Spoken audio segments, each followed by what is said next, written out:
হেমন্ত বিশ্ব শৰ্মাৰ দিনত যে ধপধপনি আছে এইটো কথা মিছা কথা কৈছে। খিলঞ্জীয়া মানুহটো ষ্টাৰ্টিঙৰ পৰা আজিলৈকে বিগত কংগ্ৰেছ আমলেই হওক বা জনতাৰ আমলেই হওক এজিপিৰ আমলেই হওক এজিপিৰ আমলতেই হওক কোন আমলত মানে আপোনাৰ সিহঁতৰ ধপধপনি নাছিল, চব আমলতে আছে।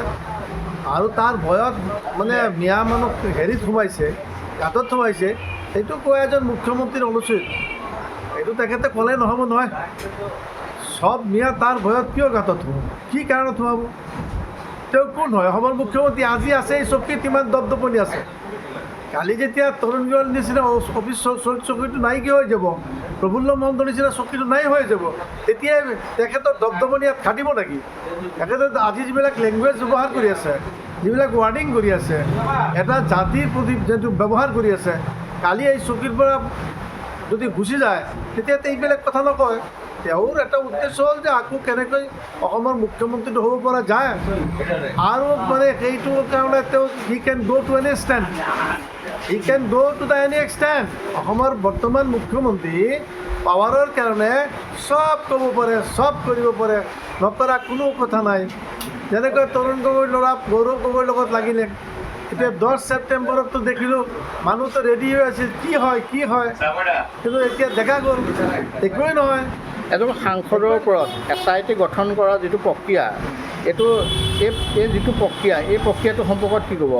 শুনক, এই প্ৰক্ৰিয়াটো একচুৱেলি গৌৰৱ গগৈ সম্পৰ্কে SIT গঠন কৰিলে মোৰ মতে দেই, চেণ্ট্ৰেল গভৰ্ণমেণ্টে, হোম ডিপাৰ্টমেণ্টে এইটো পাৰিব, ডিফেন্স ডিপাৰ্টমেণ্টে পাৰিব, চেণ্ট্ৰেল কনচাৰ্ণ।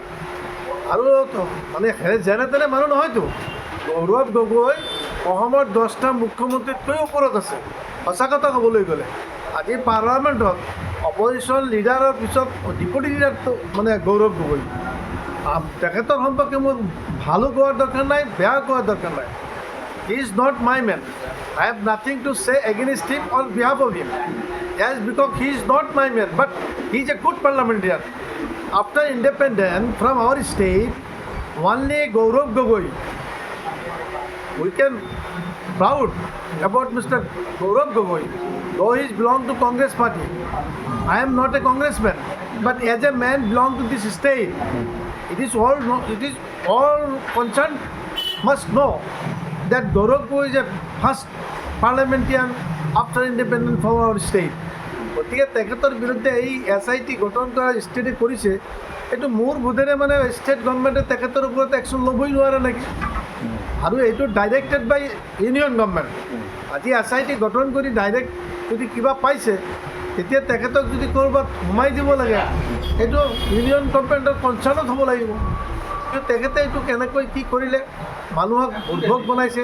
আৰু এতিয়াতো চাওক, মানুহ লাহে লাহে মুখ্যমন্ত্ৰী বিৰোধী পক্ষত স্থান কৰি আছে।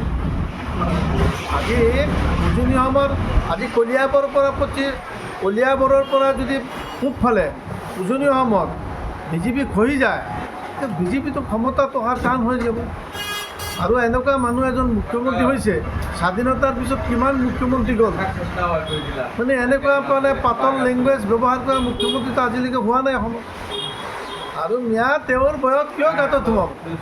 আৰু মিয়াটো এটা দুটা নহয়, 1 কোটিৰ ওপৰত মিয়া কিমান গাঁতত সোমাব, তাৰ বয়স ইমান সহজ কথা নহয়। আৰু অসমৰ মিয়া মানুহৰ লগত অসমৰ গাইহুতিৰ মানুহ, অসমীয়া মানুহ আছে নহয়।